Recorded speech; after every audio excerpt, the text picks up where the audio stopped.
Olá, amigos telespectadores do programa Fronteiras da Ciência. Hoje o tema é: todos somos médiuns? É uma pergunta. E o meu convidado é um querido amigo já de bastante tempo, soteropolitano, Adeilson Salles, palestrante, escritor espírita. Ele tem muitos livros, é um dos maiores best-sellers do Brasil e psicanalista. Já quero começar te perguntando, quantos livros você já publicou? 96, estaremos completando 99 agora, lançaremos 3 nos próximos 3 meses. Será que até o final do ano você chega em 100, então? Eu acredito que sim, mas não publicados, no prelo, né? Tá. No prelo. No 100º, eu quero que você esteja aqui. Estarei, sim, vou te avisar. É um número importante. Muito obrigado mais uma vez, Adeilson, pela sua presença aqui. Sempre é muito gostoso conversar contigo. Você fala assim com muita propriedade. É uma aula, na verdade, não um bate-papo, é uma aula quando você está aqui. Obrigado, viu? Eu que agradeço, Jadir, saudando já os amigos que nos acompanham pela TV Santa Cecília em toda a Baixada, aqueles que vão nos assistir também pelas redes sociais depois, pelo YouTube, pelo Instagram, tudo mais, né? Pelo Instagram, aonde chegar as ondas do Fronteira, nós estaremos juntos. Beleza. Bom, eu pedi para você escolher um tema, você escolheu isso, né? Todos somos médiuns. Por que você escolheu esse tema? Bem, é um tema que fascina as pessoas. Tratar dessa possível conexão com a dimensão espiritual é algo que mexe muito com o imaginário. Todavia, nós precisamos falar desse assunto com seriedade, com assertividade, para que não prestemos um desserviço. Em primeiro lugar, a divulgação da doutrina espírita, que precisa que a gente trate com seriedade temas sérios. Em segundo lugar, porque no nosso entendimento, e aí eu falaria como psicanalista também, a mediunidade pode ser um dos fatores predisponentes aos desequilíbrios emocionais. Então fica muito difícil você traçar uma linha demarcatória até onde vai a mediunidade, a influência espiritual, e onde começam os problemas emocionais.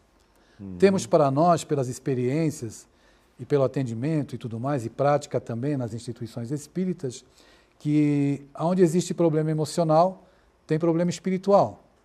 E onde existe problema emocional, também tem problema espiritual. E vice-versa. E vice-versa. Onde tem espiritual, isso, você falou os dois. Depois que eu me toquei. Onde tem espiritual, tem emocional. Onde tem emocional, tem espiritual. Então, isso precisa ficar muito claro, porque nós percebemos na rotina das pessoas, adolescentes, adultos, etc., manifestando envolvimento espiritual no seu cotidiano, potencializando brigas, dissensões, por influência da dimensão espiritual. Então, é claro que a minha fala, ela é uma fala que procura se pautar no maior tratado parapsicológico que nós conhecemos, principalmente dentro do movimento espírita e do espiritismo, que é o Livro dos Médiuns. Eu até trouxe um exemplar aqui para mostrar, que no seu capítulo 14, já disse, se você me permite, claro, para ser fiel a Allan Kardec, porque foi ele que escreveu, diz assim no capítulo 14, todo aquele que sente num grau qualquer, está até decorado, né? Todo aquele que sente num grau qualquer a influência dos espíritos é por este fato médium. Essa faculdade é inerente ao homem, não constitui, portanto, um privilégio exclusivo. Por isso mesmo, raras são as pessoas que dela não possuam alguns rudimentos. Pode, pois, dizer-se que todos são mais ou menos médium. Mas aí a gente tem intensidades diferentes, né? Perfeitamente. Essa é uma abordagem necessária para que se compreenda como é que isso funciona. Nem todos têm a mesma capacidade ou sensibilidade sensorial. Então, existem pessoas que sentem a mediunidade de maneira patente, através de sensações no corpo físico. Um aquecimento na nuca, são variadas também as sensações. Por cheiro até, né? Por cheiro, um arrepio. A gente não tem como formatar manifestações espirituais de uma única maneira, porque elas variam de acordo com a sensibilidade, como afirma aqui Allan Kardec no Livro dos Médiuns. Então é evidente que todos sentem num grau qualquer isso. Mas o que eu quero chamar a tua atenção também, já que como espírita e com responsabilidade por aquilo que eu estou falando, eu queria evocar o Livro dos Espíritos, que é um livro que foi trazido, publicado em 18 de abril de 1857 por Kardec, que é a pedra basilar do edifício do Espiritismo. É um livro de perguntas e respostas. Kardec se baseou no método dialógico de Sócrates, né? Da maiêutica, de produzir ideias, partejar ideias novas. E nesse livro, é um livro de 1019 perguntas. Na pergunta 459, ela é importante para a gente raciocinar aqui. Allan Kardec indaga aos imortais qual a influência dos espíritos na nossa vida, nos nossos pensamentos. E a resposta deles é contundente, surpreendente e causa muita descrença entre as pessoas. E é bom para que a gente possa esclarecer. Eles dizem assim: os espíritos os influenciam a tal ponto que, de ordinário, são eles que vos dirigem. Quando eu tomei conhecimento pela primeira vez com essa pergunta e com essa resposta, a descrença tomou conta do meu coração e do meu raciocínio. Eu não sou marionete, eu penso sozinho, então como é que os espíritos podem me influenciar? E aí os anos, o estudo, me trouxeram um raciocínio onde eu pude chegar a uma conclusão mais assertiva. Todas as vezes, Jadir, que nós perdemos o nosso controle emocional, todas as vezes que nós não conseguimos lidar com aquelas ideias recorrentes que nos causam perturbação, às vezes até perplexidade, pelo teor da ideia, olha, eu não tenho esse tipo de sentimento, porque é que esse pensamento tem me visitado. E quando a gente experimenta uma discussão, seja lá o que for que roube o nosso equilíbrio e faça com que a gente se desequilibre, nesse momento nós estamos recebendo uma influência com o campo psíquico aberto, propício para a perturbação espiritual e consequente influência muito patente dos espíritos. Então, uma prova mais contundente é exatamente essa insistência dessa ideia permanecer dentro do seu pensamento. Do seu psiquismo. Ocorre que a maioria das pessoas está no mundo, vivendo no mundo no mundo sensível, como dizia Platão. Então, as pessoas vivem à cata das emoções. Aquilo que fala mais de perto a maioria dos homens é o que toca o corpo e o que mexe com as nossas sensações. Poucos são aqueles que se detêm a refletir no conteúdo do que pensam. Nós passamos a maior parte do tempo atendendo às demandas do mundo. O mundo provoca, a gente responde. Então fica muito difícil para mim, que pauto a minha vida pelas sensações, pelo gozo daquilo que o meu corpo sente, em todas as instâncias, né? Discernir. E isso é algo que a gente precisa conversar com muito cuidado, porque nós observamos hoje adolescentes tendo manifestações mediúnicas nas escolas, nós observamos as pessoas matando umas às outras em processos de perturbação espiritual. Deixa eu fazer um parênteses. Você está falando Claro. um ponto que eu acho que agora merece essa minha intervenção e peço desculpa por ela. Mas é que agora, recentemente, nós tivemos um caso de um adolescente de 16 anos que matou pai, mãe e irmã, que explodiu na mídia, e ele ainda voltou para casa para lanchar com os corpos pela casa. Sim. Ele lanchou, depois ele foi se entregar para a polícia. E ele fala abertamente que ele não se arrepende de nada. Se tivesse que fazer, ele faria de novo. Tudo porque, pelo menos é o motivo aparente, porque o pai proibiu ele de usar o celular. Isso causou uma raiva tão grande nele que exterminou uma família. A sua intervenção ela é muito oportuna e nos dá a oportunidade, né, de trazer para os nossos amigos, aqueles que gostam desses temas, que a gente não pode definir tudo como espiritual. Então, um contexto muito complexo, trágico como esse, precisa de uma avaliação mais abrangente. O contexto da família, a maneira como a família se relacionava, porque quando a gente se detém apenas no fato, nos escapa tudo que contribuiu para a construção de um quadro como esse. Mas o que justificaria algo tão brutal? Eu não vejo uma justificativa. Ele pode ser uma pessoa com problemas mentais, e por conta dos problemas mentais pode acontecer também influenciações espirituais. Então a gente não tem como delimitar e dizer é espiritual ou é emocional, porque é um contexto, Jadir. O ser humano, o homem é um ser integral. Mas não tem como saber, Adeilson? Pode-se fazer avaliação. Pode-se fazer Uma avaliação. avaliação psiquiátrica, por exemplo, creio que será feita. Você faz isso em consultório? Não avaliação psiquiátrica. Eu faço a terapia para sondar e classificar os tipos de transtorno que a pessoa eventualmente tenha. Tá. E aí, se dentro da minha instância de atuação eu perceber que existem quadros graves, por exemplo, me chegam pacientes que já são medicados por psiquiatras e que precisam da terapia. Mas se eu perceber ao longo do tempo que a terapia não surte efeito, eu não posso me manter dentro de um trabalho terapêutico que não surta efeito para a pessoa.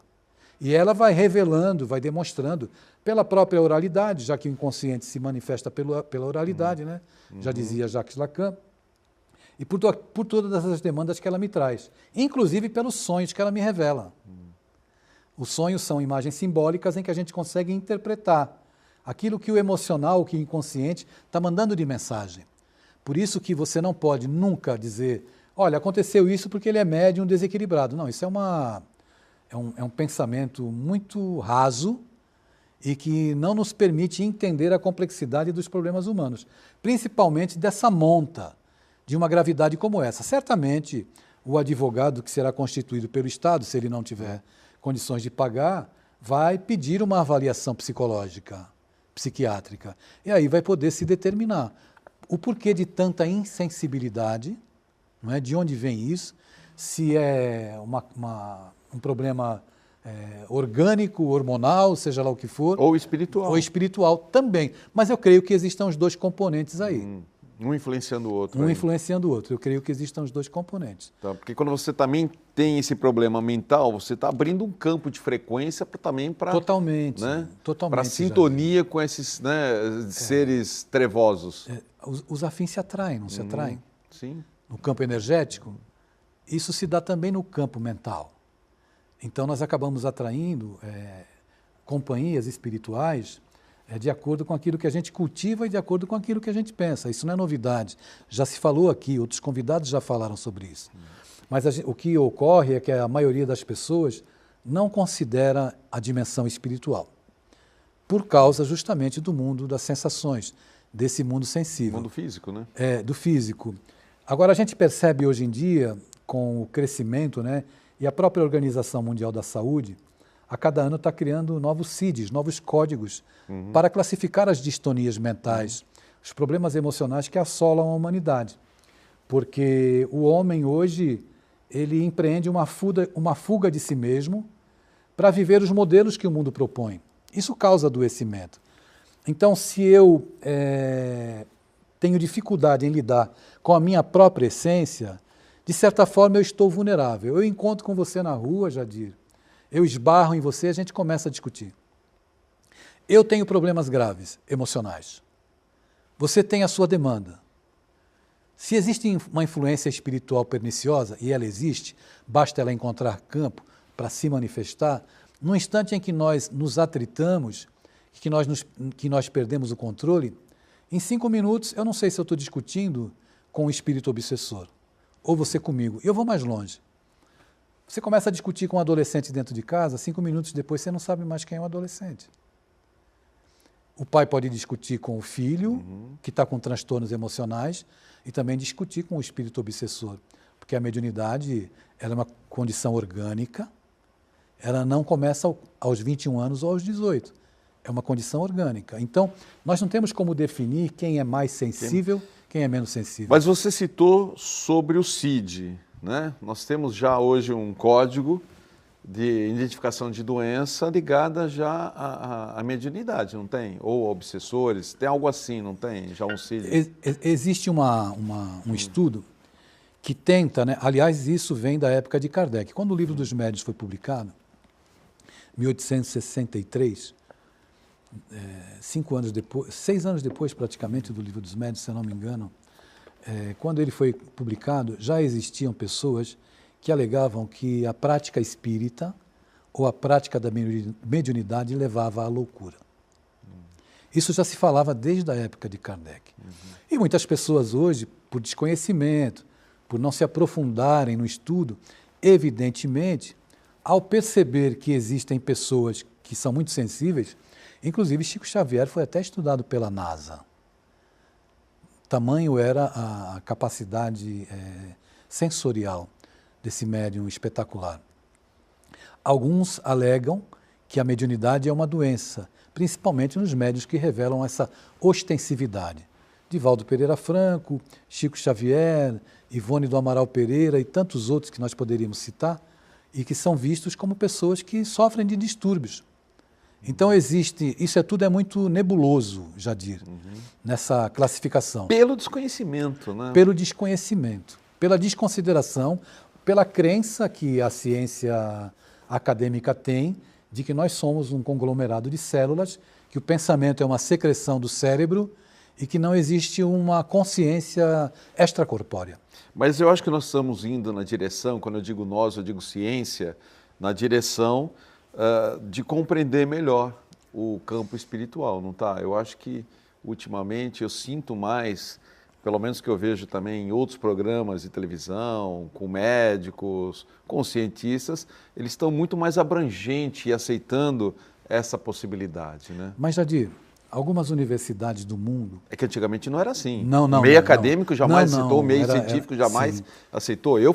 Eu sofri preconceito na minha dissertação de mestrado na Poli, na USP.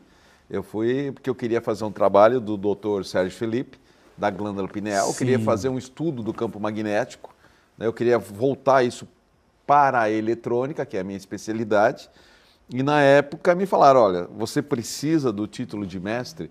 Eu preciso porque eu sou professor universitário. Então, não vai por essa seara, porque você vai ser bombardeado pela banca e a tua chance de reprovação é muito grande. Eu tive que mudar.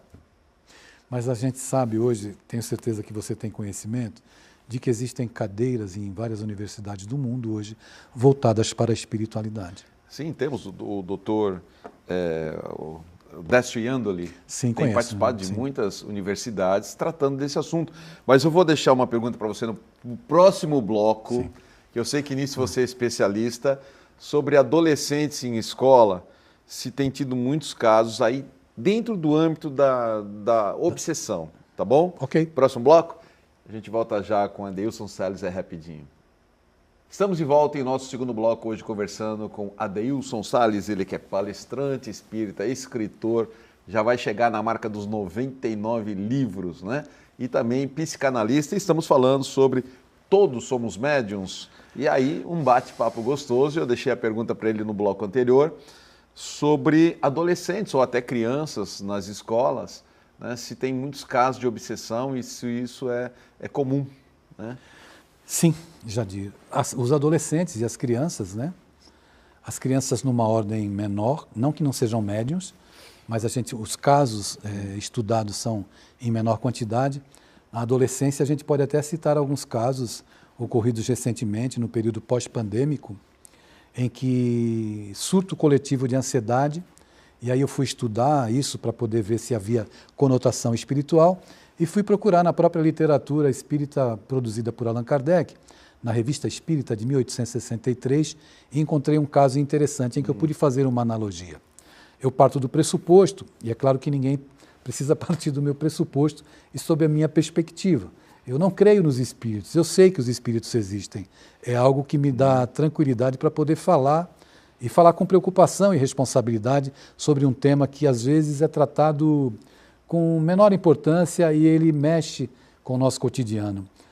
Em 2021, em Recife, em uma escola pernambucana, aconteceu um surto coletivo de ansiedade. Coletivo? Coletivo. Né? Numa classe ou na escola? Na escola. Na escola. Vários adolescentes. Então, chamaram o SAMU, eram várias ambulâncias, vários garotos e garotas sentados no pátio da escola, e ali aquele processo de ansiedade. Muito bem. Nós poderíamos embasar nossa fala e trazer a alegação de que era um período pós-pandêmico, que eles poderiam estar ansiosos por causa da prova, etc, etc, etc. Eu chamo a atenção dos amigos e amigas que nos acompanham que a mediunidade na adolescência, ela é potencializada.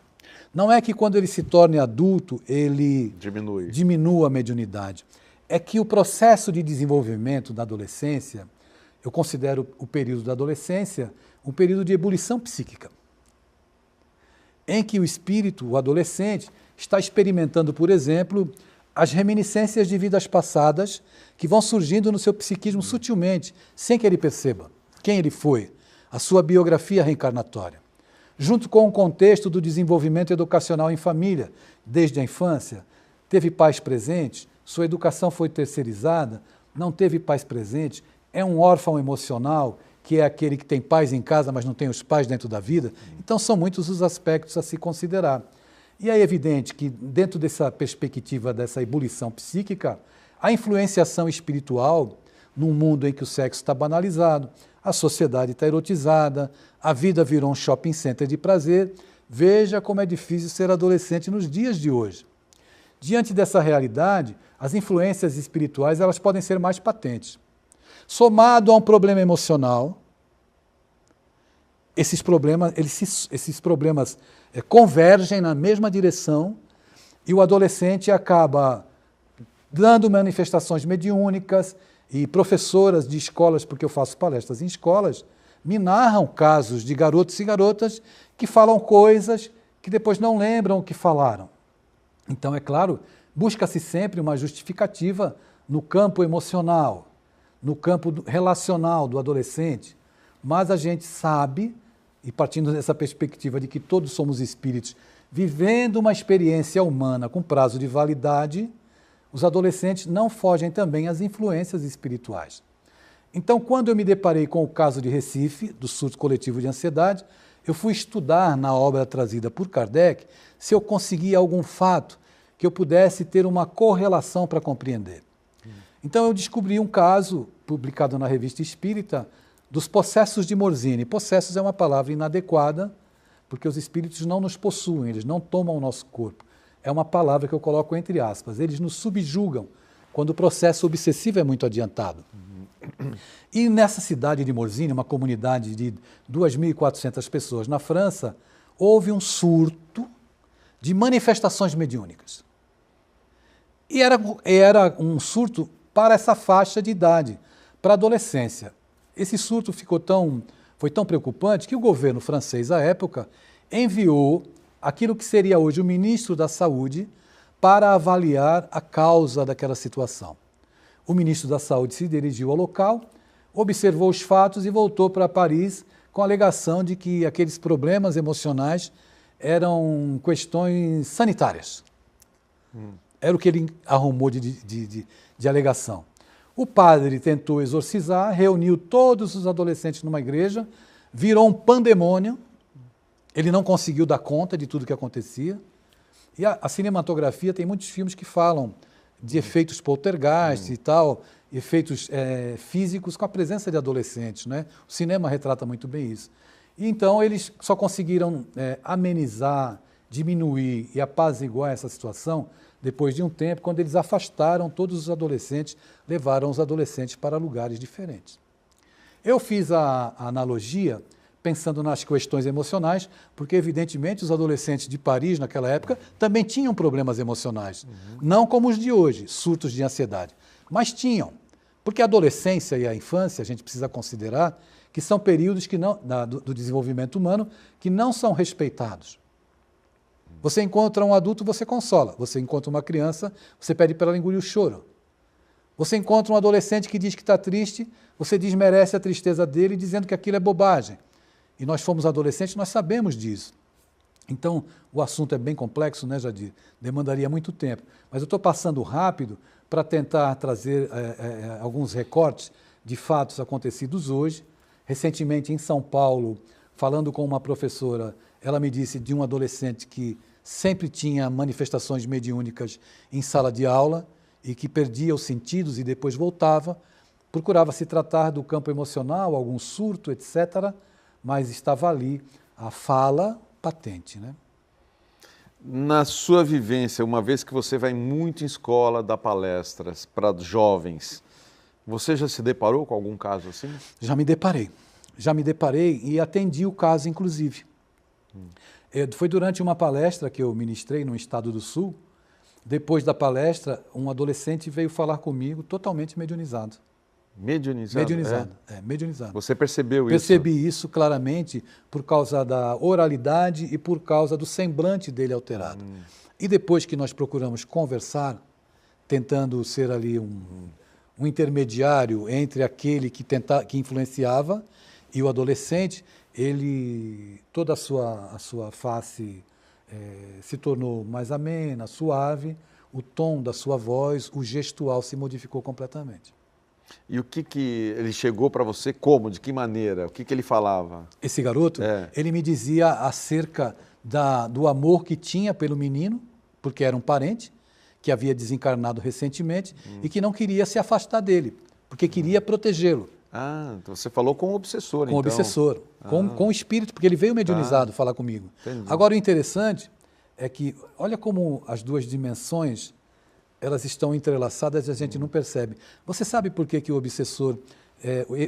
a gente não pode classificar como obsessor. Quando a gente usa a palavra obsessor, a gente se refere, possivelmente a maioria das pessoas tem essa visão, de que é um espírito mau querendo prejudicar. O obsessor de hoje pode ter sido a vítima de ontem, desse que está encarnado hoje. Você disse que seria uma vingança, algo assim? Se for um espírito obsessor que queira prejudicar. No caso desse garoto, o espírito era um parente. Era por amor. Por amor, porque estava incomodado, sabe com o quê? Com o bullying que esse menino sofria. Quando eu chamo a atenção de que as duas dimensões elas se entrelaçam, você não tem uma linha demarcatória, uma linha limítrofe em que você possa definir isso. Então, nós sofremos influências constantes do mundo espiritual. Entendi. Agora, deixa eu entrar num outro aspecto.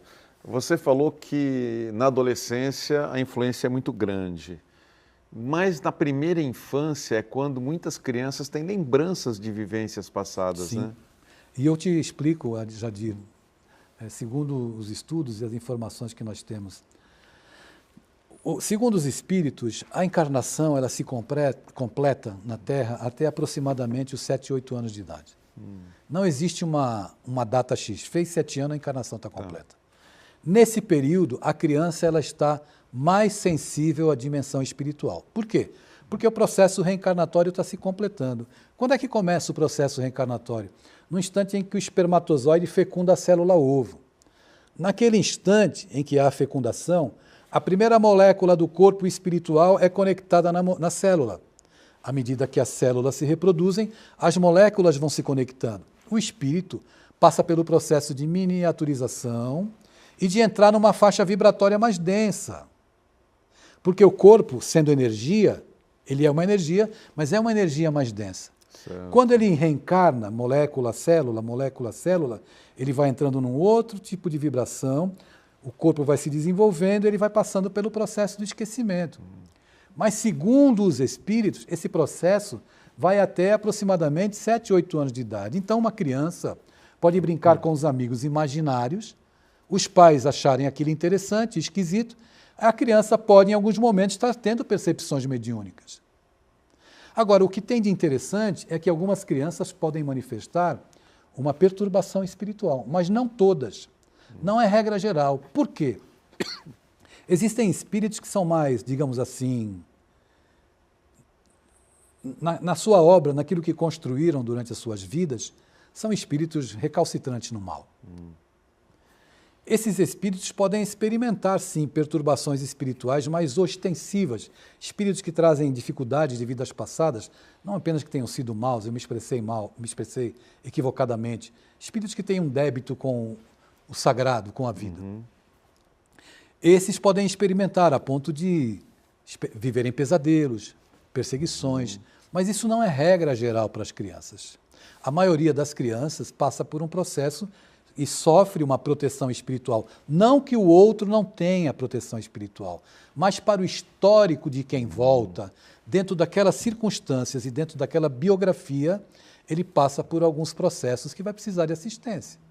E se entra numa família de distúrbios emocionais, de pouco respeito entre os membros da família, de pancadaria verbal constante, o clima da desarmonia vai contribuir para que aquele espírito se ressinta, acabe se ressentindo mais de amparo espiritual e de ajuda. Todos têm, mas cada um também traz a sua história. Ocorre que, na maioria das vezes, a criança ela tem uma proteção. E quando chega ali da puberdade para frente, que é as transformações orgânicas, ela começa a assumir as suas características, as reminiscências de vidas passadas, eclosão dos hormônios, a própria mediunidade, é um canal para influência espiritual e vai por aí afora. E tem muita família assim, né? Que a família toda parece que é um processo kármico do qual eles têm que estar aqui de novo para tentar se entender, mas a coisa não evolui, né? É a logística divina que nos uniu a essas pessoas com as quais nós estamos, ela levou muito tempo para nos unir. E nós devemos aproveitar, seja nos quadros de dificuldade, para aprendermos, ou seja nos quadros de harmonia, para agradecer a Deus e da nossa família fazermos o melhor para outras famílias, onde quer que estejamos, né?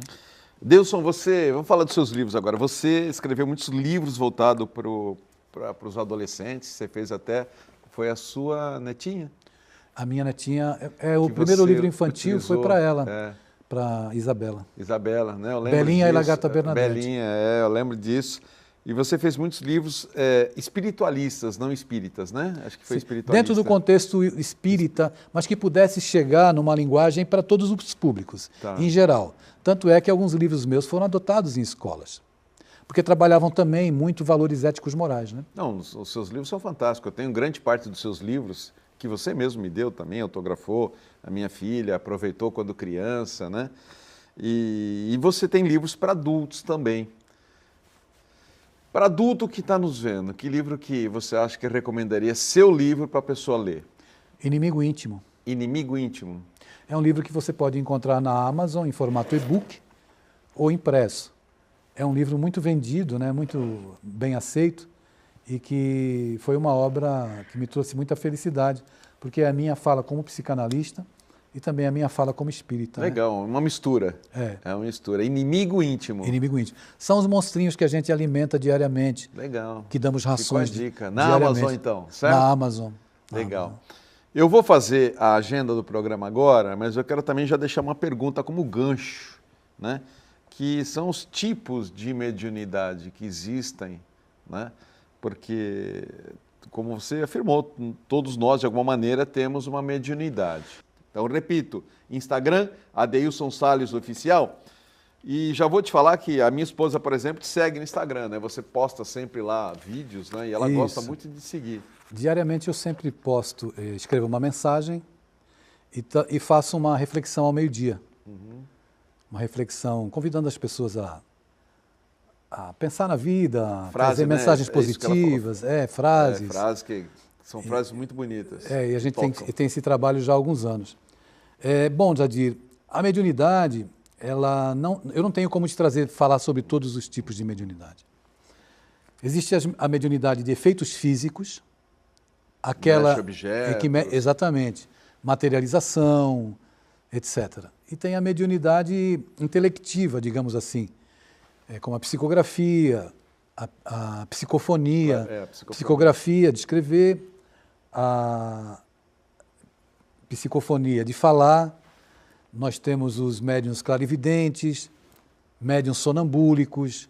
Então são... Sonambúlicos é pelo sono? Pelo sono, São muitos os tipos de mediunidade e penso eu que nós ainda não definimos e não temos como definir todas as nuances da prática mediúnica. As mais conhecidas são a psicopictoriografia, por exemplo, que é a pintura de quadros, né? E a psicografia, que Chico Xavier, evidentemente, o grande expoente que notabilizou essa prática mediúnica, principalmente no seu trabalho das cartas consoladoras, quando ele recebia cartas para as mães, dos filhos desencarnados, dos pais, enfim, o grande trabalho de consolo que ele pôde realizar. Eu não sei qual é o nome que se pode dar a isso, e se tem ou se não tem, entre aspas, como você gosta de dizer, entre aspas, a psicografia digitada. Existe isso já? Existe, porque existe... Tem um nome para isso? Não, é o médium intuitivo. Agora... Em vez de escrever... Ele pode escrever direto, ele pode receber... ele pode ser... A Ivone do Amaral Pereira, por exemplo, ela era uma médium que, quando ela dormia, ela era levada nos lugares. E ela voltava com a lembrança. Voltava e escrevia, transcrevia aquilo que ela tinha visto. Por isso que existem N tipos de mediunidade. Não é? O Chico era portador de diversas mediunidades. Então, o médium intuitivo é aquele que já está treinado demasiadamente, capacitado para isso. Ele consegue discernir para o exterior e ficar bem quando ele se isola, etc. Precisa procurar condições favoráveis para isso. E ali ele começa a escrever. Eu sou assim. E eu tinha muita dificuldade. Aí os espíritos me ensinaram. Quantos livros seus são psicografias? Eu não lembro agora, Jadir. Mas a maioria? Não, a maioria não. A maioria é suorografia, é suado mesmo. Suadografia. Essa é suorografia. Boa. Eu tenho uns 20 psicografados. Essa eu não tinha ouvido ainda. Suadografia é bom. Suorografia. Você para pensar e escreve. Não, e pesquisa, estudo, pesquisa, né? Tal, tem isso, claro. Fazer adaptação de obras, como eu fiz para crianças, né? Entendi. O Nosso Lar eu fiz adaptação para crianças. Escrevi a história clássica que Chico psicografou para as crianças. Paulo Estevam, que é um romance maravilhoso, eu fiz a contação de histórias para adolescentes. Então isso demandou meu estudo sobre o livro e a minha dedicação. Mas se você quiser eu te conto como é que eles me ensinaram claro. A discernir. Você deita para dormir de madrugada e de repente você está lá na tua cama e você escuta a gota da água que pinga lá na cozinha. Você escuta a gota, depois você escuta a segunda gota, a terceira gota, e você consegue se isolar, parece que você fica surdo para tudo e só ouve a gota, e parece que aquele volume aumenta no teu psiquismo. Assim eu aprendi, eles me ensinaram. Mas isso é um processo de concentração? Um processo de concentração. Então vem a primeira frase. Eu já recebi mensagens na frente de 500 pessoas, 600 pessoas. Nunca tive problema para isso. São anos de treinamento, né? Então vem a primeira frase. Quando vem a primeira frase, eu escrevo. Aí vem a segunda. É como se o gotejamento aumentasse e eu vou escrevendo. Eu não estou preocupado se a primeira frase está conectada com a 10ª frase. Eu simplesmente escrevo. E depois, ao final do processo, a gente avalia para ver a coerência daquilo que está sendo passado. Então, existem pessoas que estão gabaritadas, capacitadas e, acima de tudo, treinadas. Não é uma mediunidade mecânica. A mediunidade de psicografia mecânica, o espírito aciona no cérebro da pessoa a região responsável pelo movimento do braço. Essa é a mediunidade mecânica. Entende? Mas o espírito do médium, o médium encarnado, ele está ali. Pela mente dele também passa aquilo que está indo para as mãos. Então, agora, quando de madrugada eu ouvir meu chuveiro pingando, eu não vou mais apertar o registro. Vou deixar ele pingar. Você pode usar isso como um método de concentração, até para você dormir. Um artifício para você poder entrar nesse processo. Exatamente. Né? Esse pode ser um processo seu, o meu pode ser diferente. Pode ser diferente, mas você se desconecta das gritarias mentais. Essa é a grande dificuldade. E as gritarias mentais gritam alto. As inquietações mentais é que fazem com que a maioria das pessoas que são médiuns, na verdade, sejam muito improdutivos na prática mediúnica. Legal. Você tem viajado muito, né, Adeilson? Desde que eu te conheço, desde que você participa do Fronteiras, você sempre acabou de chegar de um lugar grave e já vai para outro lugar, né? Agora você chegou de onde e vai para onde? Eu estava em Santa Catarina semana passada. Numa palestra? Fui fazer seminários para a Federação Espírita Catarinense. E na sexta-feira eu viajo para Goiás, para Goiânia, para fazer trabalho na Federação Espírita do Estado de Goiás. Também palestra, congresso? Palestra, não é congresso. Congresso é 7 e 8 de junho, em Vitória do Espírito Santo, é um congresso. Bom, você está o tempo todo viajando praticamente, né, Deus? Isso implica em dedicação e estudo, né, Jadir? Porque as pessoas, elas custeiam a minha ida, a passagem aérea, alimentação, tudo, hotel, hospedagem, e levam os livros para serem vendidos, tem momentos de autógrafos. É um trabalho que foi construído ao longo dos anos, do tempo, né? Para ganhar credibilidade. Por isso que quando você me convida e eu me dirijo ao teu telespectador, eu tenho que ter muita responsabilidade. Eu não estou aqui para convencer ninguém, mas eu tenho que ser coerente com aquilo que eu acredito, né? E que você prega, né? E que eu prego. É verdade, é verdade. Não, e o seu trabalho é maravilhoso já de muito tempo, né? Você é uma pessoa consagrada, um soteropolitano. Você saiu de lá quando? Não, eu sou daqui. Ah, você nada. Pensei que você era soteropolitano. Não, eu sou daqui. Eu nasci no Guarujá. Você foi morar na Bahia? Eu morei em Recife. Foi em Recife. 7 anos, eu achei que você tinha morado em Salvador. No começo eu brinquei contigo. Eu entrei na tua brincadeira. Mas eu sou natural do Guarujá, aqui do litoral. E morei 7 anos em Recife. Entendi. Foi nesse momento que teve aquela experiência das crianças que... Não, ou já foi depois? Das crianças que entraram em em ansiedade? Surto de Não, ansiedade? foi depois. Foi depois. Foi depois da pandemia. Foi em 2021. Entendi. 2021. A pandemia trouxe muitos problemas? Trouxe muitos problemas emocionais. Nas escolas, quando eu visitava antes da pandemia, eu já pedia para os diretores das escolas e sugeria que se criasse uma escutatória para adolescentes, para que eles pudessem falar das suas angústias. Com a pandemia, a necessidade dos cuidados socioemocionais com a criança e com o adolescente aumentaram. Eu tenho contribuído com aquele psicólogo, que é bem conhecido no Brasil, Rossandro Klinger, que criou a Educa 21. A Educa 21 é uma prestadora de serviços para os cuidados socioemocionais das crianças e dos adolescentes. Então, nós fazemos palestras dentro desse universo do cuidado socioemocional. As crianças precisam de cuidados, os adolescentes, os professores precisam e os pais também precisam. Você dá palestras em escola, em grupos espíritas, em congressos. Nas escolas eu não trato de religião, evidentemente. Tá. Nas escolas eu vou falar do aspecto emocional da criança e do adolescente. Os aspectos relacionais entre pais e filhos, professores e alunos, tudo que envolve a complexidade dessas relações. Bullying, automutilação, ideação suicida, tudo isso que a gente percebe hoje dentro do ambiente das escolas. Entendi. Vamos voltar ao estado mediúnico. Naqueles de manifestações físicas, você já teve alguma vivência, não? Não, eu nunca tive vivência, né? Eu tenho contato com pessoas assim absolutamente sérias, responsáveis, que passaram por reuniões de materialização. Tem um grupo espírita no Rio de Janeiro, onde eu faço palestras anuais, que é muito conhecido no Brasil, que se chama Frei Luiz.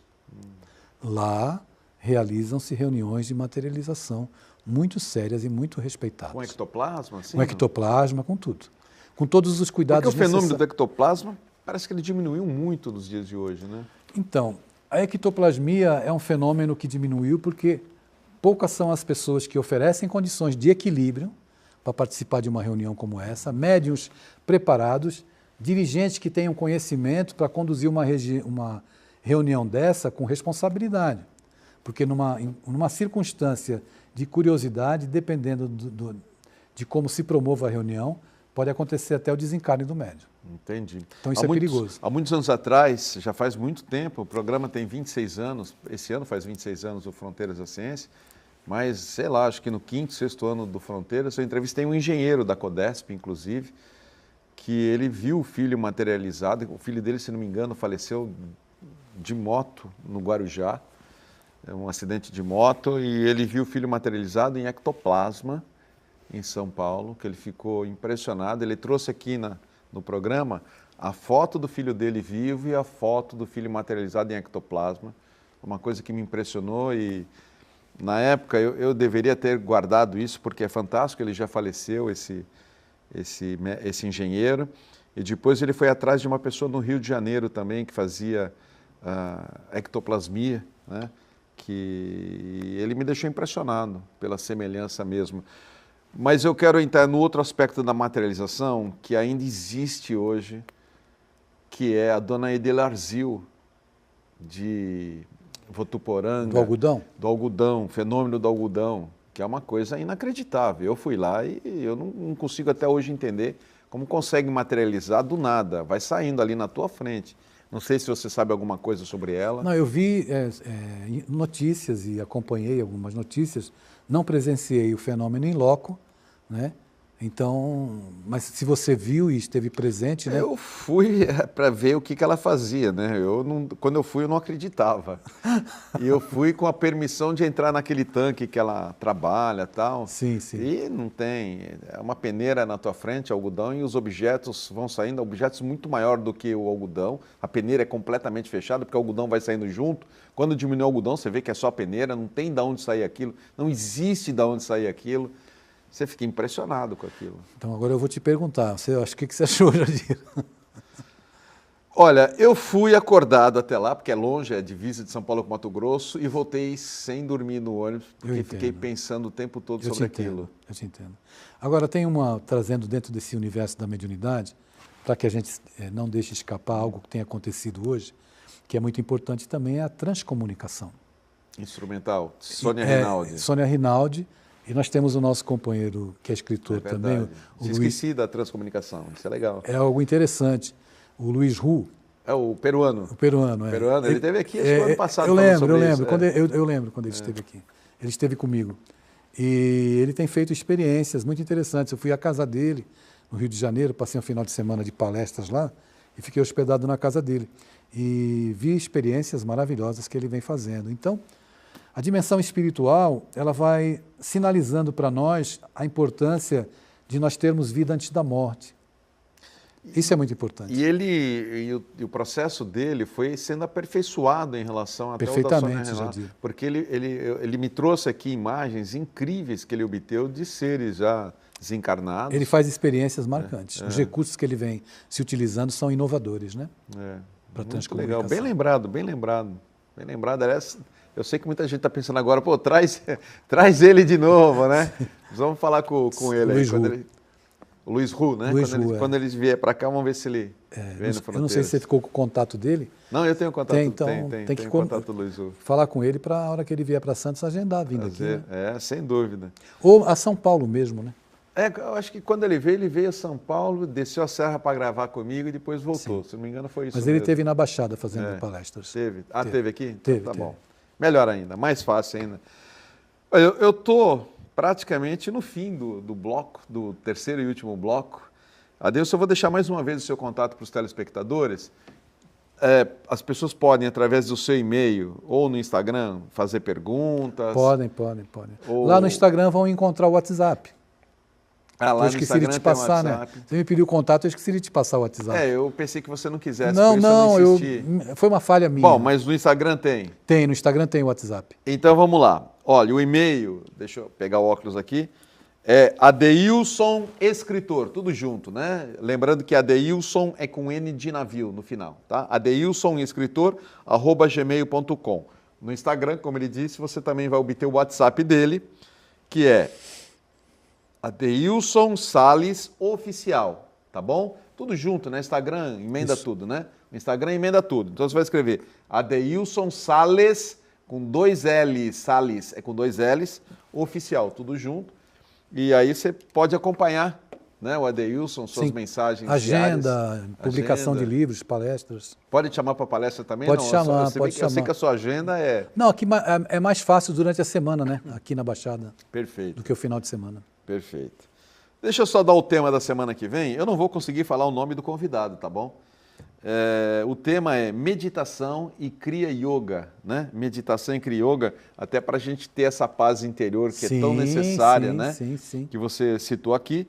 Então, meditação e Kriya Yoga é um assunto que eu gosto muito em particular. Virar um monge, Swami, eu vou falar o nome dele errado, aqui ele vai me corrigir, tá bom? Swami Ishwarananda Giri, tá bom? É difícil falar, difícil. Né? É muito difícil falar. Mas está feito aí o meu anúncio. Adeilson, obrigado mais uma vez pelo carinho. Adoro entrevistar você, adoro bater papo com você, porque eu aprendo muito. Obrigado pelo carinho. Eu que agradeço a oportunidade. Eu que agradeço. Eu quero que você aqui, batendo ponto sempre no Fronteiras da Ciência, tá bom? É uma honra para mim. É uma honra para mim também. E você de casa, muito obrigado pelo carinho de sempre, pela audiência. Paz no coração e, claro, né, aquela paz, saúde e prosperidade.